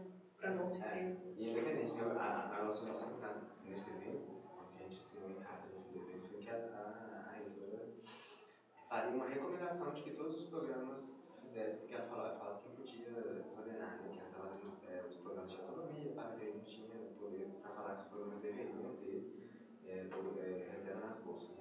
O combinado foi que ela fizesse uma recomendação para que todos os programas fizessem essa reserva, já que não podia ser uma ordem. Fez? Não. Já teve outro evento depois disso, eu perguntei de novo para ela, como a gente está aqui, E agora? ela falou de novo, não, vou fazer. Mas eu fiz isso aqui, ó, no meu papel, né? Você me lembrou de que o Clésio, quem está no grupo do NEAB, vocês viram que o Clésio mandou mais cedo sobre o projeto de lei que foi aprovado na Câmara dos Deputados na Bahia, que agora foi para o Senado, que é para instituir o Plano Nacional de Assistência Estudantil com a inclusão dos pós-graduandos. Aí, assim, a gente sabe como é que é, agora, essas coisas passaram. É uma doideira, porque pós-graduando não tinha necessidade de assistência estudantil até a gente começar a chegar na pós-graduação. Exato. Deveria fazer parte do programa de pós-graduação, Mas só a gente que tinha condição de ajudar aí. Não precisava, porque eles tinham como se manter. Entendeu? Agora que a gente tem chegado, o negócio está ficando meio que... E até mesmo assim, na estrutura da UFOP, o nosso programa, esse ano, ele aprovou mais do que previu o edital, né? Porque nos editais passados não fechava as 20 vagas. E aí, esse ano eles aprovaram 28 pessoas, dizendo que o edital era para 20, né? E aí só disponibilizaram 7 bolsas. Então, são um quarto do programa. Tipo, aceitou mais gente, mas não aumentou a quantidade de bolsas. Não é nem que as pessoas que iam para a pós-graduação, eu acho que era em sua maioria tinham condições, Claro. mas os programas eram muito pequenos. Para vocês terem ideia, quando eu fiz o meu mestrado, eram 5 vagas na UFMG. Aí, depois de, assim, eles já chamavam a mais, igual você está falando, aí eles incluíram mais 3. Então, eram 8 pessoas fazendo o mestrado. Você imagina, toda uma estrutura montada para 8 pessoas. O processo de ampliação também cresceu essa demanda. Só que a gente continua vendo que são paliativos, né? Agora, o aluno com bolsa, ele pode trabalhar. Ele que vai ser penalizado, quer dizer, o tipo de penalização vai para o aluno. Quer dizer, tipo assim, resolve aí, vai trabalhar. Falar isso é meio que um atestado de incompetência. Exatamente, Né? que não dá conta de manter o Você aluno. pode trabalhar porque eu não consigo te bancar. Exato. Da agência de financiamento. financiamento. Exatamente. Porque, por exemplo, o FAPEMIG ainda não aceitou. Acho que Não, só e acaba ainda de fazer. ainda tem regimento dos programas, porque o programa pode e cada programa ainda vai avaliar. E mantenha seu lápis impecável. por aí. De 6 em 6 meses, Você tem pode que trabalhar. apresentar lá o seu relatório. Pode trabalhar, você quer duas publicações lá. Né? Exatamente. Oi, gente, antes de continuar, eu queria apresentar para vocês a Luzia, que trabalha aqui com a gente no NEABI, ela é bolsista, o NEABI está aqui 2 dias, né? Ó, se apresenta aí. 2 dias? Você vem aqui 2 dias? Ah, na semana. Vai estar 2 dias, vai faz tempo. Eu entendi também que você dizendo, nossa, acabou de chegar. Não, gente, Já vai chegando. Ela está aqui 2 dias na sala do NEABI. Toda terça e quinta eu estou aqui. Eu sou coach de nutrição. Já tentei entrar na UFOP só de Ouro Preto, minha família de Louras Novas. E assim, se vocês não tiveram referências, vocês têm sido, ouvir vocês aqui, são uma referência para mim, porque assim, é desmotivador, ainda mais um curso de nutrição, que é muita gente branca, desse campus aqui, enfim, várias questões. Ter entrado no NEAB vai fazer 2 anos, me fez ter força para continuar dentro dessa universidade. Em 2014 ela me fez desistir, eu entrei no curso de filosofia, sem bolsa, sem qualquer apoio da UFOP mesmo para continuar. Tanto que ela quase me convidou para a gente se retirar, assim, ela falou, olha, não tem jeito, e assim, várias questões que não faziam sentido. Então eu saí, me formei no IF, técnico em meio ambiente, e aí em 2019 eu entrei no curso de nutrição, e aí em 2021, eu entrei no NEAB, então eu participei de várias rodas, várias movimentações, né, que é isso que faz a gente se sentir pertencente de algum lugar, que é o que tem me dado motivação, força para continuar e conseguir concluir essa graduação, que é uma coisa assim, que várias vezes eu penso, não vai dar certo, não vou conseguir, mas agora já é uma questão de honra eu conseguir pegar esse diploma e terminar esse curso. Então, assim, reforço, se vocês não tiveram referência, ouvir vocês aqui hoje é uma referência para mim, porque, assim, fácil não é, nunca foi, não vai ser, a gente está muito distante de... Ai, o mundo está caótico, é desesperador, mas, assim, estamos aí, muito obrigada por ouvir vocês, de verdade. E é isso, dia de terça e quinta eu estou aqui no NEAB, tem a nossa rede social, que é onde eu gerencio, não sei, o Instagram, o YouTube, igual o Bruno falou, a última temporada está tudo gravado, a gente está tentando manter as coisas na internet, né, para quem quiser acessar e conseguir participar, enfim, é isso. E a gente precisa muito mobilizar o NEAB aqui em Ouro Preto, porque essa história que eles estão contando, né, do NEAB, lá em Mariana, é uma história extraordinária, mas é longa, né?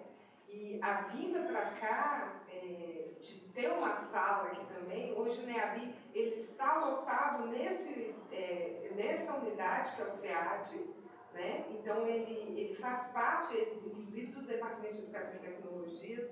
Nós temos uma pós-graduação que está indo para a 2ª turma, que é a Educação das Relações Étnico-Raciais, História Cultural Brasileira Indígena, mas isso vale para os estudantes, mas vale para nós também, é um desafio, nós temos que fazer isso movimentar aqui, para que esses encontros possam fazer com que vocês se conheçam e nós possamos nos conhecer também, para que essa segurança que outros tiveram em outros momentos na Mariana aconteça aqui também. Porque também tem gente mobilizada na medicina, tem gente mobilizada em outros departamentos, em outros cursos, alunos mobilizados, só que isso está muito disperso, né? Isso precisa ganhar força também, né? E isso, a unidade, né? Essa centralidade passa pela força do NEABIC também, né? A gente conseguiu muita coisa nos últimos anos, né? Agora a gente acabou de conseguir 3 professores que vão entrar para a universidade através do núcleo, 1 para a questão indígena e 2 para a questão afro-brasileira. Então isso tudo são movimentos. E aí, sabe essa falta de referência que vocês estão colocando, né? Eu tive um, tive dois, não sei o quê. Quando chega o NEABI, tem aquele tanto, né? Aí a gente fica assim, opa, eu entrei, quando eu entro na universidade, eu fiquei meio sozinha, ainda mais que eu estava aqui e a história está em Mariana. Então, foi quando eu me associo ao NEABI, aí eu também encontrei esse conforto. Opa, aqui eu tenho pessoas que estão discutindo coisas, né, que são temáticas que eu gosto, que eu quero, e aprendo todo dia, não é aprendo muita coisa, não, aprendo todo dia com o NEABI, né, com as várias lutas do NEABI, dos vários professores, dos vários departamentos, dos vários alunos. Nós temos também um movimento de tentar trazer os alunos negros para os projetos de pesquisa, ensino, extensão, os da graduação e a orientação dos alunos do mestrado e doutorado, né? Isso tudo é uma forma da gente, esse movimento de colaboração e de associar, né? De transformar em algo coletivo.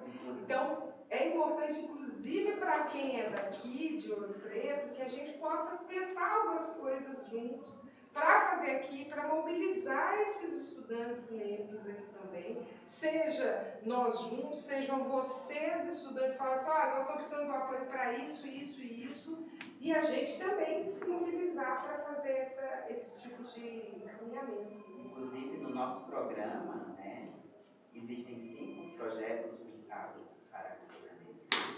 Nós vamos ter que fazer alguma coisa com isso, né? Dissertações em construção sobre a temática, né?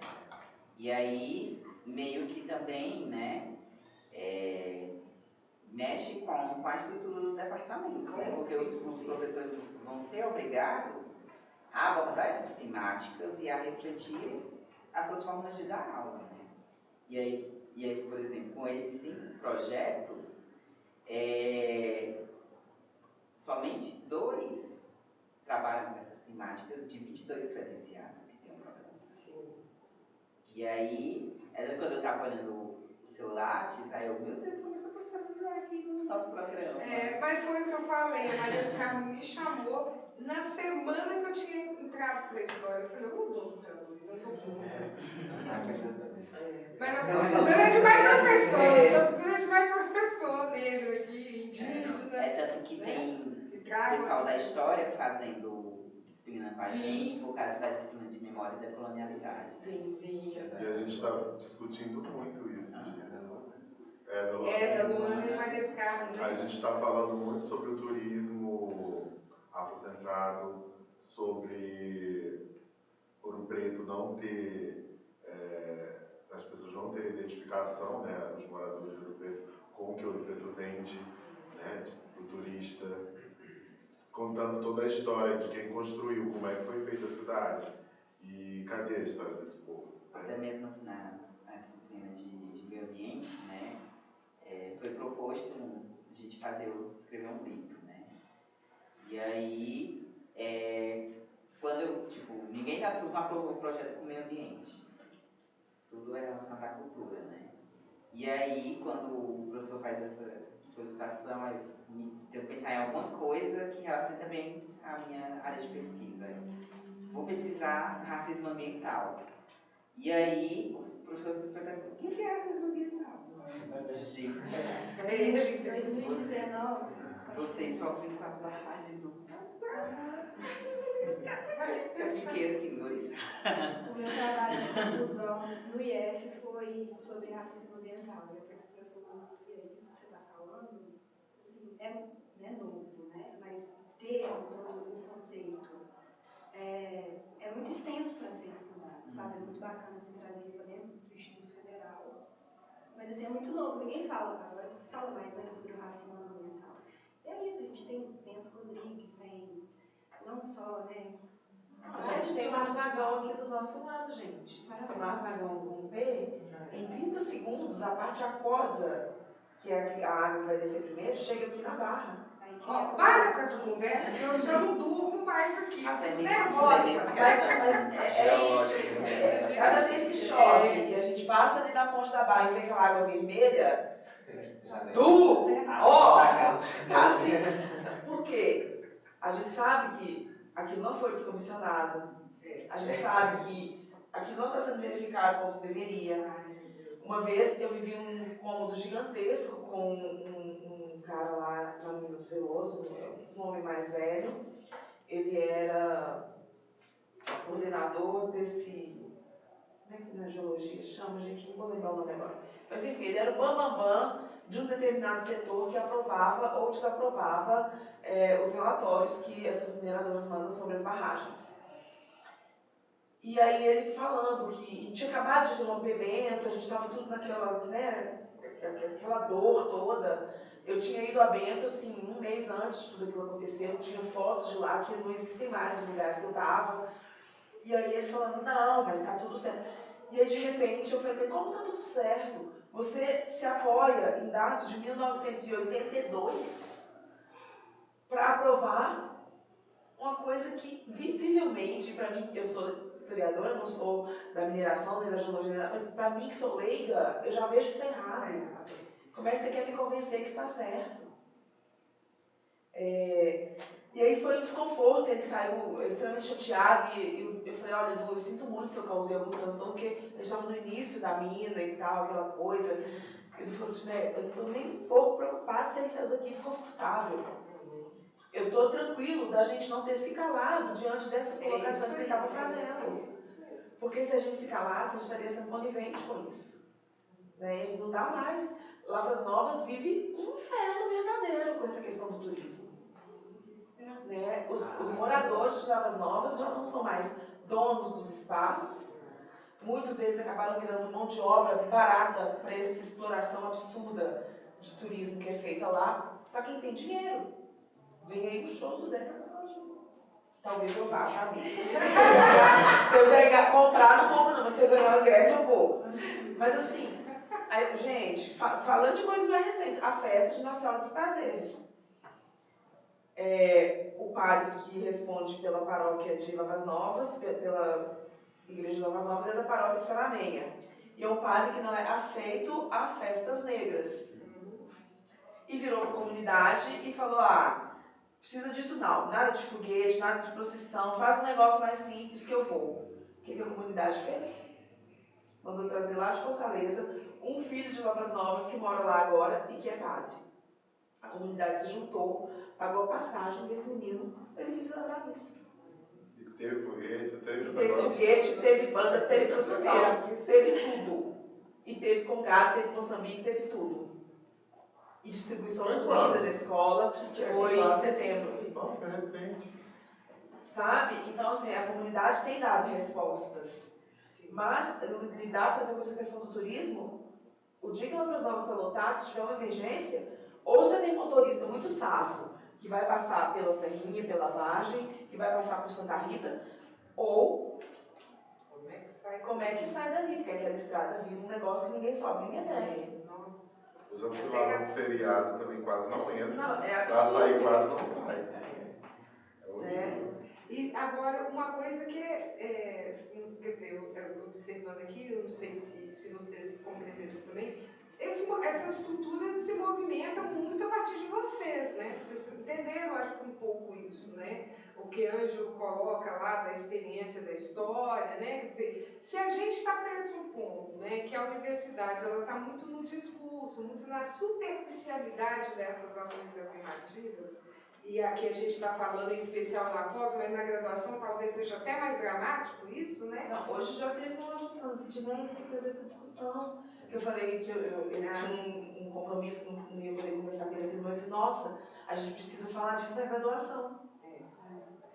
Eu acho que uma coisa já chama atenção nisso, né? Quer dizer, ele viu a divulgação e falou, nossa, a gente precisa provocar essa conversa aqui também. É isso mesmo. O nosso papel é criar espaço para que vocês conversem mesmo. Eu acho que a partir de hoje também tem o fato de que vocês passam a se conhecer, eu passei uma lista, até para que vocês possam se conhecer, trocar informações. Eu acho que eles precisam conhecer o Brame Mané, né, que é um coletivo tão importante lá para Mariana e é da universidade. Mas talvez esse acesso não chegou ainda da forma como precisa. A mesma coisa do NEABIM, né? Então, assim, a gente precisa pensar em ações, né, Sidneia, com a comunidade. Eu acho que manter essa estrutura de ter esse contato com a comunidade para pensar essas questões, mas também pensar internamente nas situações que vivenciamos aqui e que não é uma coisa que a universidade vai resolver ou que os professores vão resolver. Essa estrutura se movimenta mesmo, são com os alunos. Isso é vital, né? Porque é a questão da coragem, do enfrentamento, né? Enfim, de milhares de outras questões que eu acho que são importantes, né? Eu queria, gente, só para a gente manter esse espaço democrático, a gente já está terminando, eu queria ouvir as meninas que vieram aqui. Que não... Deixa eu só me despedir, eu preciso ir. Sim. Eu tô Mariana e eu tenho que Tá bom. Olha aí a vida. E aí, assim, né, dizer bem para vocês, assim, disso tudo que a gente está conversando, assim, na linha do que a gente vem falando, assim, é que até as coisas até se movimentam com a nossa presença, assim, né, a nossa presença nos lugares, assim, a gente entra por uma porta daquela, a gente sabe que as coisas já mudam um pouco, assim, mas a gente precisa estar organizado. Né? Por isso vocês estão aí, só que vocês estão sozinhos. E aí fica complicado, né, nessa situação, assim. E é isso que eu estou dizendo, assim, né? Quando eu chego nesse CHS, né, na universidade, encontro uma certa organização, as coisas são muito mais fáceis, né, não é muito mais fácil, mas um pouco mais fáceis, assim, pra gente chega, a coisa assim. Então, agora minha vida está, né, muito mais organizada do que antes, né? O coletivo também tem estado cada vez mais, né, com as suas dificuldades, mas, né, tentando manter a nossa organização, assim, no nosso grupo. Então, tipo assim, eu tenho um trabalho com um amigo meu, que chama Palma Preta, que é muito legal. onde a gente está falando de turismo aqui. Inclusive, entra lá, procura no internet. Eu acho que ele já assim. O Palma Preta? Legal, então. Fiquem de olho lá, que a gente vai estar assim agora, talvez uma campanha do dia 20, Beleza. Aí antes de você ir embora, falando em dia 20, dia 20, gente, na Casa de Cultura Negra, a gente vai ter o início de um projeto que a gente vem montando por ele há muito tempo, que é o estudo da saúde da população negra em Ouro Preto. O Edson vai mandar as divulgações, os convites devidos, mas já sintam-se todos convidados, convidadas, para estarem na Casa de Cultura Negra, do lado da Igreja de Santa Efigênia. É um outro espaço que, embora seja do município, é para ser ocupado, é para ser usado, está lá à disposição, sabe? E no dia 20 vai ter o lançamento desse programa, que inclui, inclusive, algumas pessoas da medicina não FOP. Isso vai ser bem delicado, mas vamos lá. Mas tem o professor Aislan, e o Aislan está coordenando, e acho que ele tem essa facilidade de lidar com algumas questões que vai tornar isso mais leve também para todo mundo. E no dia 19, o Horto Botânico de Ouro Preto vai fazer uma outra coisa, que é também uma luta que minimamente está sendo reconhecida, que é de ter um canteiro dentro do horto para práticas de religiões de matriz africana. Que maravilha! Quando vai ser dia 19? Dia 19, não sei se vai ser das 9 da manhã, mas quando eu tiver essa confirmação eu mando e vou divulgar também, para quem estiver presente no domingo. Vai ter, inclusive, simbolicamente, as casas de candomblé e de umbanda de Ouro Preto plantando mudas de plantas essenciais para as nossas missões e funções, né? E esse espaço vai ser um espaço onde a gente vai poder, né, quando necessário, fazer as nossas práticas sem que ninguém fique apontando o dedo e dizendo, os macumbeiros estão aqui. Chuta que é macumba, não é isso, né? É um mínimo de respeito com religiões ancestrais que são amálgama. Com licença, eu tenho que sair que a minha carona tá me esperando ali, tá? Querido, Tchauzinho, prazer em conhecer. Obrigada. Tchauzinho. Gente, valeu. Até mais. Prazer. Valeu. Ângela, obrigada. Valeu, querido. A gente se fala. Valeu. Obrigada. A gente já tá em 15. O papo vai tá vendo? a hora passar. A gente não tem ninguém pra comer.